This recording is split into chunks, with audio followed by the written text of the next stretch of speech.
Привет, мои дорогие девочки. У нас сейчас будет с вами болталка. Посмотрите в эти прекрасные голубые глаза.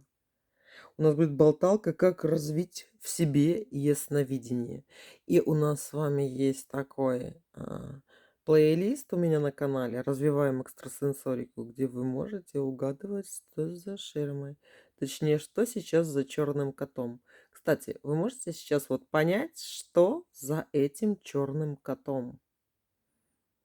Можете ли вы уловить, что сейчас находится за этим черным котом? Ну что, посмотрим? Свечка горящая, девочки. Ну и не только. В общем, мы сейчас с вами поговорим на тему, как развить в себе ясновидение. И у нас был такой вот запросик, как развивать в себе этот третий глаз. Поэтому это такой вот ответ и в то же время болталочка такая. Как развить в себе третий глаз и ясновидение. Что у нас там живет в голове и как это развивать? Как развить, вот в этом глаголе развить весь и ответ, девочки. Главное тренировать и развивать его. Ну как? Ну как? Мы что, должны там массировать какую-то точку G там сзади или еще что-нибудь? Нет, мои дорогие. С чего начинать? С очень интересного момента. Мы сейчас некоторые такие фишечки с вами проговорим. Первое, девочки. Как ясновидение в себе развивать. Ясновидение, оно подчиняется определенным канонам и законам. И очень близки и понятны к этим канонам и законам приметы. Как ни странно, да, приметы, которые многие из вас забыли или там держат в голове, но уже не обращают внимания. Поэтому я вам буду сейчас напоминать про эти приметы. Примет тысячи, миллионы. У каждой народности они свои, но есть такие общевселенские каноны. Даже инопланетяне тоже верят в какие-то приметы. Марсиане, лунтики и все остальные. И эти приметы есть везде, девочки. Главное, если на них обращать внимание, вы можете видеть, насколько они сбиваются по отношению к вам. И это вот эта народная мудрость, которую, как говорится, никуда не выкинешь, и как из песни слов. И, соответственно, если мы имеем приметы общечеловеческие, народные приметы какой-то определенной нации, мы еще имеем и свои приметы, потому что вот эти свои приметы, девочки, у каждого разные. Например, тот же черный кот, когда перебежит дорогу, считается, что это к неудачам. Но многие из вас заметили, особенно ведьмочки, что черный кот, который перебегает дорогу, это не всегда к неудачам. Я бы даже сказала больше. Я на черного кота могу даже загадывать желание или перепрыгивать ту невидимую линию, которую подскакивать на ней, подпрыгивать и говорить, это к новости. И не хотите верьте, не хотите. Нет, у меня черный кот был к неприятностям только один раз. И то, когда я ехала на госэкзамен в университет, девочки. И мне черный кот перебежал дорогу. И знаете, чем это закончилось? У меня ручка закончилась на предмете, и где-то даже была шпора, и, по-моему, мне пришлось прямо отпрашиваться в туалет, чтобы хоть что-то написать по билету, потому что там, ну, был сложный билет, и я особо его, как говорится, и не знала, да. Из-за того, что разволновалась, короче, ну, потеряла даже логику каких-то мыслишек. Хотя я вам скажу, как я училась, а я училась, ну, где-то была хорошисткой. У меня были такие сессии, где у меня все предметы были на отлично, и была повышенная стипендия. А было такое, когда пересдавала осенью некоторые экзамены. Фонетика английского языка была у меня на пересдаче и психология, девочки. Но потом я пересдала, конечно же, на отлично, но мне не поставили отлично, потому что это была пересдача. Короче, свои приметы и приметы народов вы должны знать практически на зубок. Для этого зубка заходим в интернет, девочки, и смотрим приметы, которые свойственны для вашего народа. Если у вас где-то остались фольклорные книги, там ваших бабушек, детские даже книги какие-то, где можно про приметы почитать, пожалуйста, почитайте. И особенно те, которые приняты у вас. Вы даже можете даже не читать, а вот спросить свою маму, бабушку, папу, и у всех людей, вы заметите, есть приметы. Сначала вы можете спросить какие-то про приметы общепринятые, а потом: "А у тебя есть личные приметы?" И вам каждый человек скажет, что у него есть свои какие-то приметы. Может, сразу вспомнит или не вспомнит, но, короче, вы можете, знаете, целое этнографическое какое-то, исследование провести по поводу примет из вашего окружения. И знаете, в чем прикол? Они будут работать и на вас тоже. Особенно вот эти приметы из рода. Так вот, девочки, приметы народа. Поговорим про них. Вы должны их знать, да? Свои приметы. И вы вот смотрите, мы ленимся, мы ленивые. Вы ленивые, и я тоже где-то ленивая. И иногда так вот думаю, вот, все, заведу тетрадку со своими приметами. Ой, напишу там всех своих примет, столько напишу, что просто капец, да. И что вы думаете, каждая примета, только когда она случается, вот держишь ее где-то в голове, вот тогда ты ее и помнишь, а так нет. Но если бы их записать, то это вообще кладезь информации для вашего рода, да. Это то же самое, что генеалогическое древо составлять уже сам в город за себя, когда ты узнал все имена своих прапрапрадедушек и прапрабабушек, да. И, кстати, замечу, что я знаю даже одного человека, который пишет, что я ведьма в 7-м поколении. Причем она даже не знает имени даже одной из своих бабушек. Ну вот это так, стёб был такой, сарказм. В общем, девочки, надо что-то делать с этим всем. Дальше. И для того, чтобы развить в себе вот это ясновидение, экстрасенсорику, она, девочки, иногда лучше получается, иногда хуже, да. Вот по щелчку нифига особо так не сделаешь. Надо настраиваться, и надо хотелка, надо желание, чтобы этим было, да. И я себя ввожу в специальные такие состояния, когда мне больше всех надо, понимаете? Особенно если я там гадаю, или кому-то что-то мне надо посмотреть, там, жив человек или мертв, или еще что-нибудь, да. Мне тоже лень, мне не хочется, но я так тоже не могу экстрасенсорику включить, бах и включила, да. То есть мне надо время, чтобы к этому прийти, подготовиться.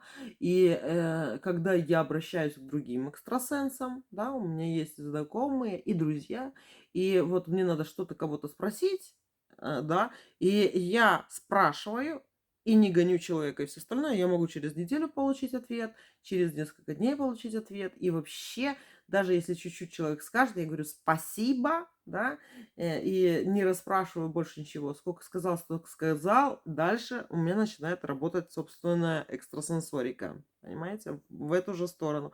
Просто надо зацеп какой-то. И вам того же и советую. Поэтому приметы, народные приметы, общечеловеческие, приметы вашего рода, можете всех поспрашивать, да.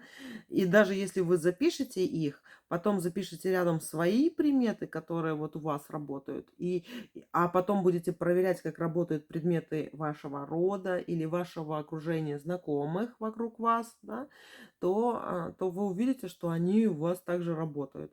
И когда вы будете видеть какие-то определенные знаки из этих примет, да, у вас каким-то странным волшебным образом, вы увидите, как работает ваше ясновидение. Знаете почему? Потому что вы будете эти читать знаки как родные, понимаете, как этот язык, и вы будете даже предугадывать что-то, что будет происходить в вашей жизни без карт Таро, без свечей, как говорится, и без ритуалов. Приметы – это наше все, девочки. И дальше, как развивать этот третий глаз, это знаки. То есть каждому человеку у нас идут знаки. У нас знаки идут по магии, то есть в магии после ритуалов все время прислушиваешься, смотришь, да.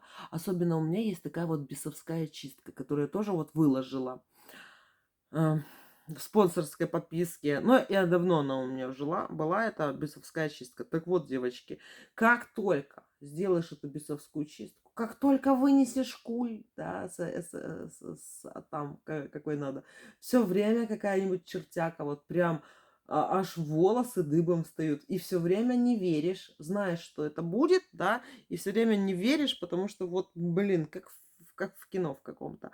Ладно, знаки, девочки, которые вам идут, и вы ощущаете то, что это знак какой-то, то записываете, что он произошел. И когда вы записываете, я не знаю, как вам это помогает или нет, у меня даже есть в Вайбере вот эти вот записки в Вайбере, где, девочки, я помечаю то, что мне надо сделать, и там, или еще что-то, а потом там вычеркиваю, и туда же я даже знаки пишу. У меня даже есть такие вот записки сумасшедшего, именно вот на телефонах, куда я записываю знаки, которые мне идут, еще и ставлю число, какое оно там было, да, и мне это помогает даже увидеть через год, через что-то сбывается, и, ну, как бы я вижу вот эти вот знаки, что где чего. Все, я про себя, как говорится, все знаю. Вот такие дела. Правда, этим должно не лень заниматься. И когда вы будете видеть эти знаки, это тоже часть примет, и вы будете понимать, как их толковать, и вы просто будете видеть и прошлое, настоящее и будущее. Вот свое. А для чего, как говорится, мы здесь? Для себя любимых вы натренируете вот этот третий глаз. Так, и давайте пройдемся сейчас с вами по приметам, девочки. Я вот просто сейчас загуглила вот популярные народные приметы. И вот мне типа тут одну какую-то статью показывает, и я вот, ну, наобум читаю, ну, чтобы вот так, просыпанная соль. Просыпанная соль, вот у меня такой вот сайт, девочки. Просыпанная соль приведет к ссоре, если не бросить срочно щепотку за спину. То есть, а знаете такую примету? Вот у меня примета есть, если у меня упадет нож, да. То есть, если на кухне что-то делаю, у меня нож упадет, это к ссоре. То есть, я знаю по-любому, у меня аж скручивает уже скулы от того, что я знаю, что я сейчас поссорюсь. И не то, что я себя настраиваю. Нет, я себя не настраиваю. Просто наступает такой момент, когда я с кем-то ссорюсь, да, и в основном это мой мужик, да, он получает, отгребает и все остальное. Но просыпанная соль, я такого вот не замечаю. То есть у меня этого нету. Если это у вас, кстати, задумываетесь ли вы об этом? Просыпанная соль. Или, как говорят, если упадет ложка, то это к сексу. И в ТикТоке было очень много видео, типа специально роняют ложки, чтобы секс был. Ну, шутка, но все же. Так. А еще в картах, кстати, есть такое. Если карты упадут, посмотри, какие карты упали. Да? А дальше, когда спрашиваешь, а что с ними делать? Ну, прими их к сведению, почему они упали. Иногда говорят, что типа бесы тасуют, когда карты падают. Да? Ну, по-разному. В общем, примета такая: просыпанная соль приведет к ссоре, если не бросить срочно щепотку за спину. И типа происхождение этого обряда этнографы связывают с тем, что соль была довольно дорогим товаром, и рассыпать ее приводило к конфликтам. А типа и еще ссоры, как известно, вызываются нечистые силы, которые, в свою очередь, страшно соли боится, как вещества чистого и почтительно упоминаемого в Библии. То если засыпать этим тварям глаза солью, мир в семье можно будет сохранить. То есть соль надо кинуть через плечо. Знаете, я эту примету не использую, да, если я соль просыпаю, но вот поспорить с ней вообще никак не могу. Дальше. Такая примета, как разбитое зеркало к несчастью. У вас, девочки, зеркало разбитое к несчастью или нет? Все вы знаете эту примету, да, или говорят, что зеркало разбило, все, 7 лет несчастья. У меня, девочки, это не работает. Но разбило зеркало и разбило. Да, то есть говорят, что это не такое уж древнее суеверие, все-таки бьющиеся зеркала изобретение весьма позднее, но зато распространенное чуть ли не всепланетно. Отражение в зеркале это полное наше подобие и, согласно законам симпатической магии, имеет с нами глубочайшую связь. Если зеркало разбилось, то разбилось и твое отражение в нем, а это ничего хорошего оригиналу не предвещает. Да. Работает ли у вас это, девочки, зеркало? У меня, если я разбиваю зеркало, для меня это не примета о том, что у меня сейчас будет 7 лет несчастья или это к несчастью какому-то. Нет, у меня несчастье после разбития зеркала никаких не происходит. Ну, по крайней мере, то, которое я замечала. Я бы больше сказала, что я это отношу к магии, да. То есть, во-первых, в магии я часто бью зеркала. То есть я рисую на них сигилы, что-то делаю, какие-то отливки на зеркала, и потом зеркало мне надо разбить. Потом как-то давным-давно я вам показывала, у меня даже было видео такое, как раскидывали болезнь под березу, сводили болезнь и положили остатки разбитого зеркала под березу. У меня, ну, пару лет тому назад такое видео, может, кто видел, кто не видел, девочки иногда выкладывают, так что, знаете, иногда посматривайте. Короче, я просто сейчас даже ссылку, может, и найду, а может, и не найду, девочки. Ну, короче, такая вот вещица есть. Но насчет вот этих разбитых зеркал к несчастью, пишите вы, девочки, в комментариях. Интересно вообще даже почитать. Всем интересно. Я комментарии часто под чужими видео тоже читаю. И это везде читаю. В ТикТоках читаю, везде. Вот, и много чего даже комментарии больше дают, чем иногда даже само какое-то видео. Потому что мнения очень много разных людей, очень много умных, благоразумных и классных. Короче, насчет разбитого зеркала. Несчастье это или нет, или нет у вас? Я бы даже, знаете, что вам посоветовала? Если вы не знаете ответ на этот вопрос, спросите у своих близких, да, как они к этому относятся. Видели ли они эти несчастья или не видели? То есть что-нибудь такое плохое происходило или нет? Хотя, смотря какое... вот что я еще хотела добавить насчет магии. Когда в магии занимаешься, это одно. Но, например, бывает так, что зеркало, оно само какое-то вот прямо разбивается. Думаю, блин, вот просто держала, оно не должно было разбиться. Да? Или со стены там может рухнуть, или еще что-то. У меня однажды рухнуло зеркало со стены, когда в него смотрелась моя подружка. У меня дома рухнуло зеркало. Как вы думаете, что это такое было? Но я вам скажу, что когда у меня что-то разбивалось, ну, это редко так было, чтобы разбивалось, но я об этих моментах таких думала. Но у меня это как раз-таки было, когда я, например, себе какие-то защиты по черному ставила, да, или вот как будто ко мне подбирается вот что-то плохое, и оно сработало на мое отражение, и оно разбилось, а я целая осталась, понимаете?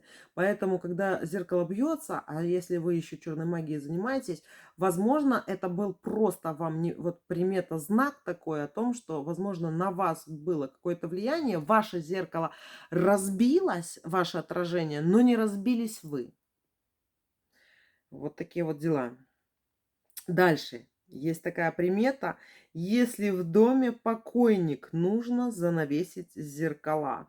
Но тут я полностью согласна, девочки. Потому что на самом деле, вот мне, как, когда не завешены зеркала, я вот и вижу, и покойник лежит, да, и я вот судорожно ищу зеркала, завешенные или не завешенные. Когда не завешенные, у меня шерсть дыбом становится, да, от вот этого какого-то, даже не Mortal Kombat какой-то такой, даже не от смерти самой, да, я покойника вообще, от слова совсем не боюсь, сколько я реально боюсь его отражения в зеркале, понимаете? Для меня там вообще другой мир. И для меня важно, чтобы зеркал не было у покойника. Понимаете? Был один такой момент, я вам сейчас страшный такой момент расскажу. Помните такие старые шкафы, серванты? И задняя стенка у этих шкафов сервантов зеркальная, да? Ее невозможно было завесить, как бы. Ее и не завесили. И как раз в той комнате, в саване, кстати, лежал покойник. И я была в той комнате. И знаете, вот у меня тоже подшерсток дыбом стал, скажем так, да, от того, что, блин, он отражается, а тут как бы и ничего и не сделаешь. И уже поздно что-то делать. И у меня такой вот, о какой-то, включилось такое, что я хотела, знаете как, а еще как бы дело в том, что я еще ночевала за стенкой, в этом же доме. И я думала, что я, например, не засну. И люди не могли заснуть, а я заснула. А я боюсь вот так вот засыпать, потому что неизвестно, как говорится, я выйду с этого состояния или не выйду, да. То есть я боюсь, девочки, наркозов, боюсь спать вот так вот, потому что вот когда ты чувствуешь больше, да, чем просто, да, человек, я боюсь иногда встретить то, что я вижу. Некоторые, вот кто занимается некромагией или черной магией, вот они, если вот что-то сделают одно, потом им что-то явится, все, как бабки отшептали, они уже магией не занимаются, потому что вот тоже волосы дымом. Поэтому до каких-то вещей я тоже не дохожу, чтобы, как говорится, рано не посидеть. Вот такие дела. И я тогда хотела даже поставить вот камеру съемки этого человека мертвого, да, чтобы камера его постоянно снимала, чтобы у меня было присутствие, что не только я буду видеть то, э, что я могу увидеть, понимаете? Чтобы еще камера это видела. Ну, короче, такие вот заскоки были. Поэтому, если в доме покойник, нужно занавесить зеркала. Девочки, занавешивайте. Даже если вы вроде бы ничего не чувствуете, да, лучше ничего и не чувствовать. Но вот как тут вот пишут, обязательно типа надо занавешивать, ибо отразившись в зеркале, согласно нормам симпатической магии, он частично, но навсегда остается в этом зеркале. А оно нам надо. Но то, что отражение девочки, оно работает, это факт. Факт. Реально. Это как кукла в воду работает. Однажды мне надо было кое-что сделать на человека, но я не могла распечатать его фото. Я приложила девочке просто лист бумаги к экрану и обвела его силуэт. И сделала то, что мне надо. И оно также сработало, как и на фотку, которую я бы распечатала. Поэтому, знаете, с этим надо быть аккуратнее. Такие вот дела. Дальше, знаете, что еще с вами разберем? Такую вот примету. Нельзя хвалить детей, девушек, юных, животных и любые симпатичные вещи в чужом доме. Э, Нельзя хвалить, потому что, типа, сглазишь и все остальное. Возможно, но если хвалишь от чистого сердца, когда человек хвалит от чистого сердца, да, что тут такого плохого есть? Это наоборот приятно, это от чистого сердца, с душой и все остальное. Но не всегда это происходит. А иногда хвалят так, когда хотят это иметь у себя, да. И вот эти вот ой, какое платьечко, платьюшко-то красное, красивое, да. И она не говорит о том, что вы красивы в этом платье. Она говорит о том, что она бы себе хотела бы схватить это платье. А это уже зависть идет, да? И вот эта вот зависть как раз, она сглаживает. Не добрый, хороший комплимент сглаживает, а зависть сглаживает. И если вашего ребенка сглазили, или там вашу вещь какую-то, или еще что-то, да, то имейте в виду, что, короче, этот человек завидовал вам, да, потому что зависть сглаживает. И иногда, кстати, этот комплимент могут не произнести, а скажут: "Ой, где взяла?" Вот вы в новых красивых сапожках-то вышли, да, а вам: "Ой, где взяла эти сапоги?" Вы слышали такое? Я, например, слыхала. И, короче, где взяла? Где взяла, там уже нету. А это, и вот это вот где взяла, это значит, что я хочу пойти туда же и взять себе такие же, и я не хочу, чтобы ты в таких ходила. Все, понимаете?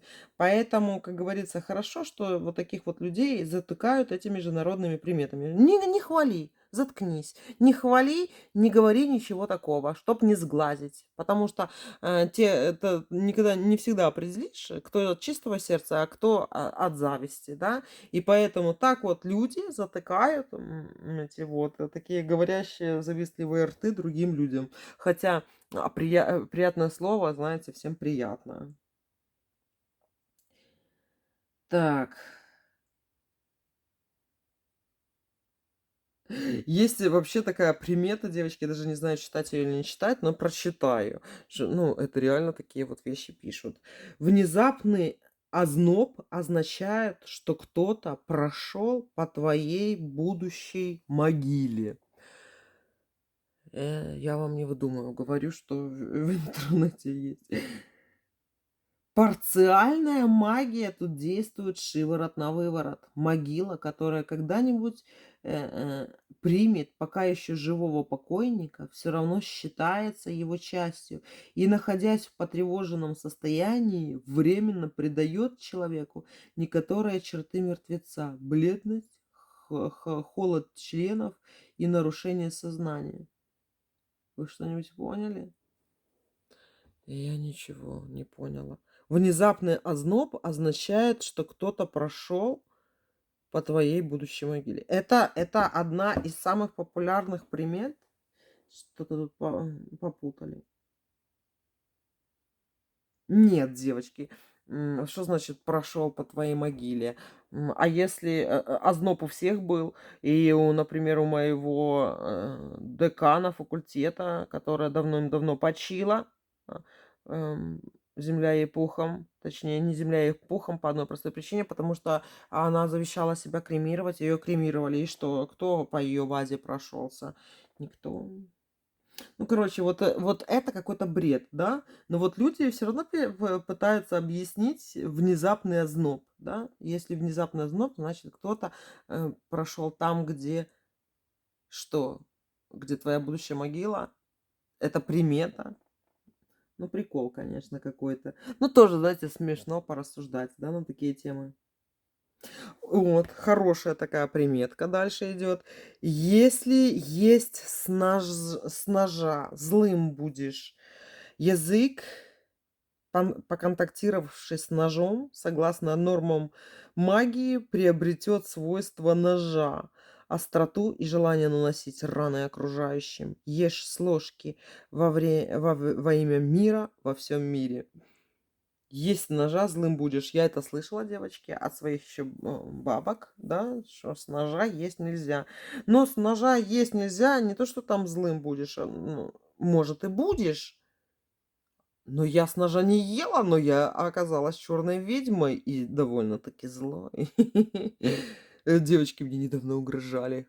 Ну я, наверное, вам уже говорила, да? Мне недавно угрожали. Где-то я такое это говорила. Короче, что одна женщина очень переживает, и что это я в ее сторону что-нибудь сделаю, черную магию, да? А она дважды черная вдова.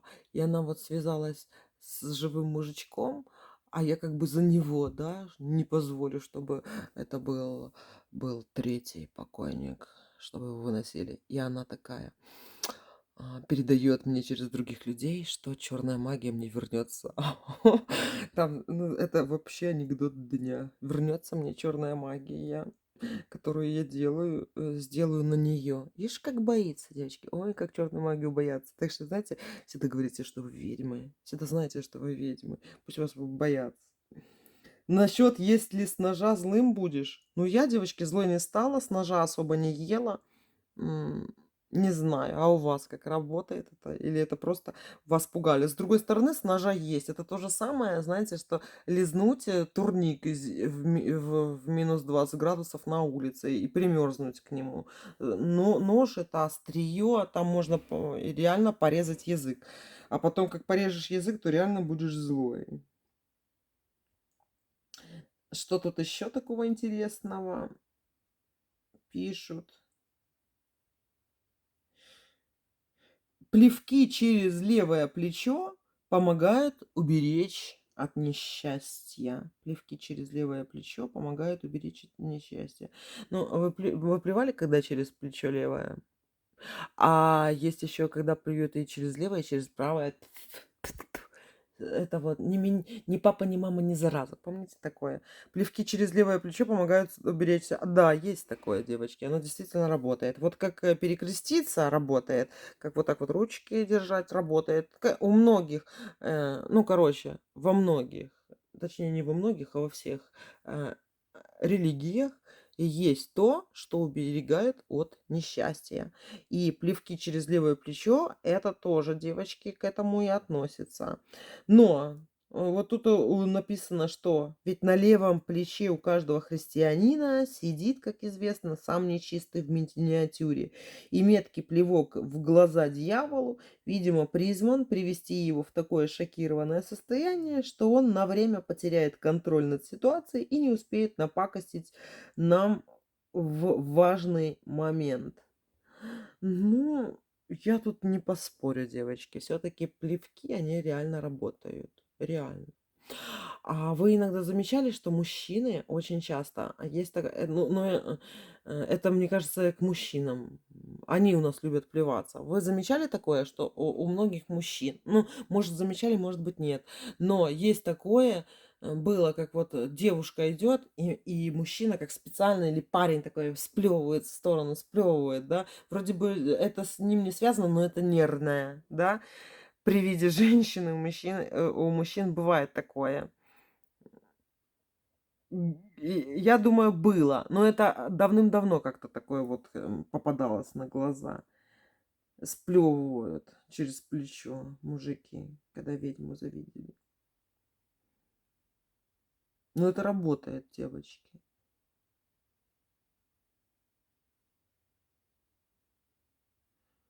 Связано ли это с дьяволом, который на левом плече сидит? Ну, я бы не сказала, что он и сидит на левом плече именно.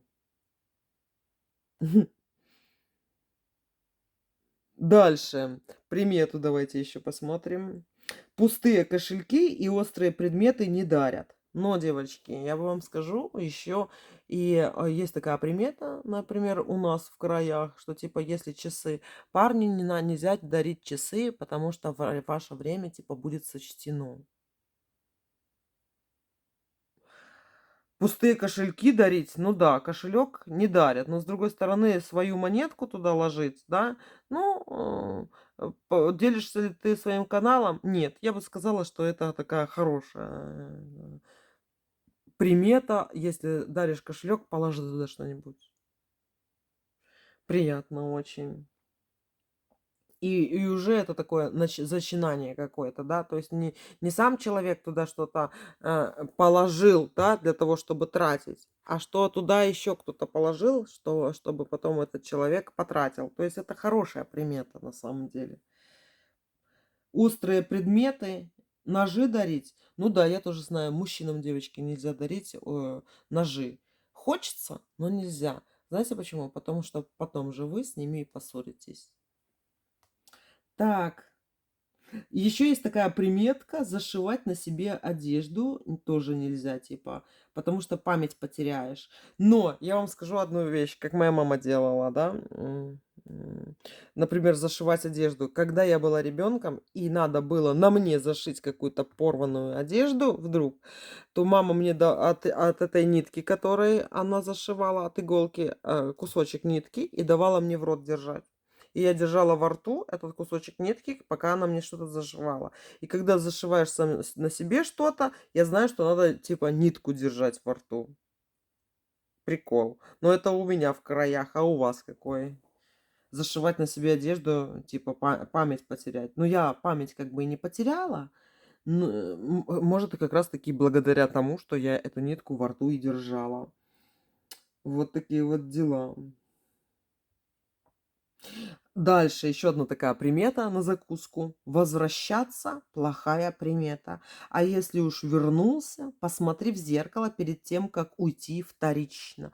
Девочки, моя тема. И я когда вот эта примета следую, как только я возвращаюсь, что-то забыла там дома, и я смотрюсь в зеркало.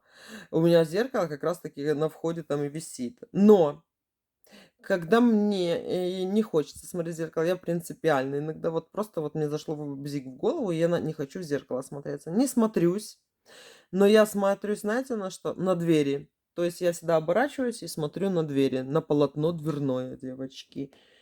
Вот такие дела. Вы смотритесь? Мне нравится это, потому что если не ну, я замечала такую вещь. Если я не посмотрюсь, что-нибудь такое не очень хорошее по дороге и случается, да. А если посмотрюсь, то все как надо, так и проходит. У вас такое работает или нет?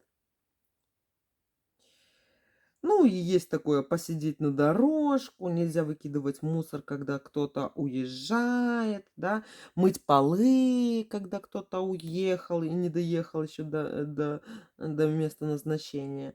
Посуда бьется на счастье. эм, Больного человека ни в коем случае нельзя нести вперед ногами, чтобы он не умер. Нельзя свистеть, потому что если свистишь, деньги просвистишь. Упавшие ложки, вилки и ножи к гостям. Уши горят или заикаешься, значит, о тебе говорят плохое. А было такое у вас, когда типа щеки горят, берешь, если обручальным кольцом, или вообще кольцом по щеке проводишь, если черное, след остается, значит, плохое говорят. Если светлое, то хорошее. Мы так все делали, девочки. Так, если на тебя птичка нагадила к деньгам, девочки, у меня работает всегда, всегда. Как только на меня какой-то голубь опорожнит свой животик, свои зернышки переваренные, да, у меня к деньгам. Как только на меня вот голубь, вот даже иногда хочется, вот хочется по-человечески, чтобы на меня кто-то, какой-нибудь голубок да нагадил, даже два голубка. У меня это работает. Птички и какашки птичьи — это у меня к деньгам. Вообще работает замечательно. Все, мои дорогие, вот такая вот у нас была болталочка. Пишите свои приметки. Даже если вот вы, так как у нас тема все равно, как развить в себе ясновидение, да, начните с примет. Мы не просто так здесь их разбирали, да, потому что приметы — это как раз такие к ясновидению прямое отношение и имеют. Все, мои дорогие котики, я вас очень сильно люблю, уважаю. Пусть у вас все будет хорошо. Пусть у вас будет столько денег, сколько вы хотите. Пусть у вас будет любовь.